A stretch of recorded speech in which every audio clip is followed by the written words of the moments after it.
Operation Sindoor గురించి briefing ఇస్తున్నారు. ఇప్పుడు దానికి సంబంధించిన చూద్దాం మనం.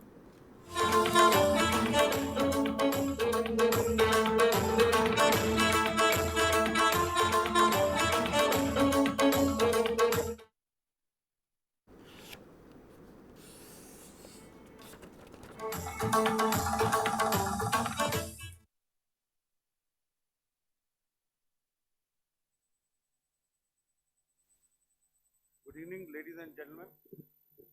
Jai Hind.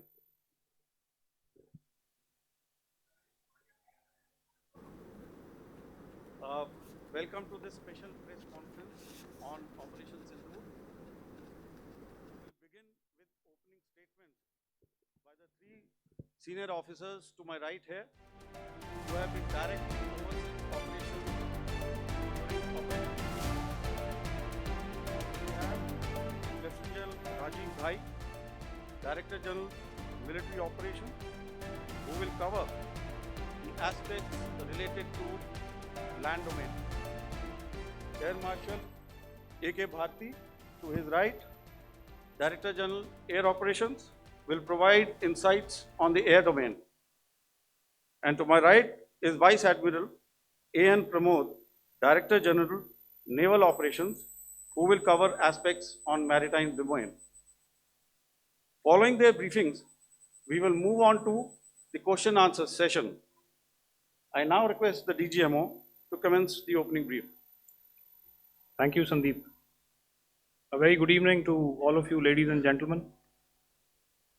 You are all by now familiar with the brutality and the dastardly manner in which 26 innocent lives were prematurely terminated at Pahalgam on the 22nd of April. When you combine those horrific scenes and the pain of the families that the nation witnessed with numerous other recent terrorist strikes on our armed forces and defenseless civilians, we knew that the time had arrived to make another compelling statement of our resolve. With the brutality and the dastardly manner in which 26 innocent lives were prematurely terminated at Pahalgam on the 22nd of April. When you combine those horrific scenes and the pain of the families that the nation witnessed with numerous other recent terrorist strikes on our armed forces and defenseless civilians, we knew that the time had arrived to make yet another compelling statement of our resolve as a nation. Operation Sindoor was conceptualized with a clear military aim to punish the perpetrators and planners of terror and to destroy their terror infrastructure. What I do not state here, of course, is the often stated determination of India and its intolerance to terror. It set into motion a very diligent and microscopic scarring of the terror landscape across the borders and the identification of terror camps and training sites. The locations that emerged were numerous, but as we deliberated more, we realized that some of these terror hubs were now bereft of any presence and had preemptively been vacated, fearing retribution from us. There was also a term of reference and our own binding, self-imposed restriction to target only terrorists and thus prevent collateral damage. There were 9 camps that you are now all familiar with, which were confirmed by our various intelligence agencies to be inhabited.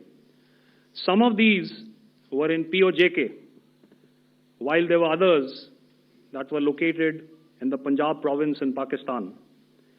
Nefarious places such as Muridke, the hub center of the Lashkar-e-Taiba, has over the years bred infamous characters such as Ajmal Kasab and the likes of David Headley.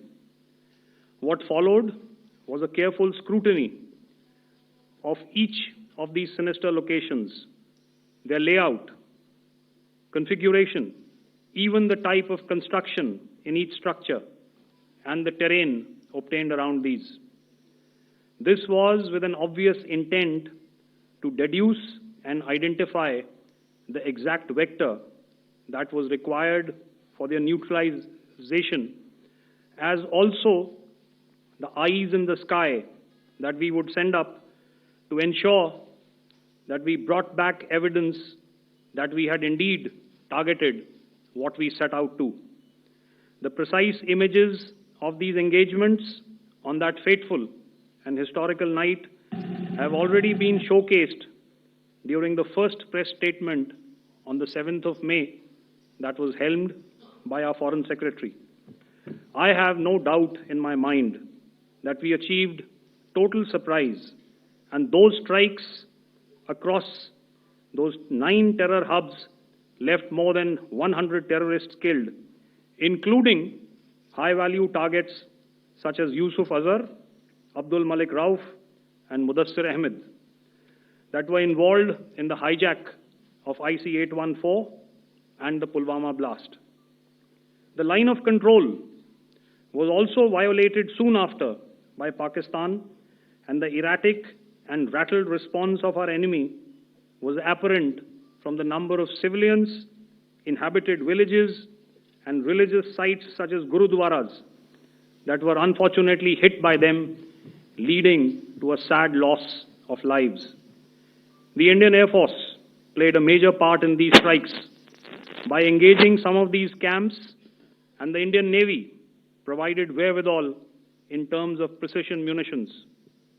The Indian Air Force obviously had their assets up in the sky, and I will here request Air Marshal Bharti, the Director General of Air Operations, to detail for you the methodology that the men in blue adopted to successfully manifest this mission.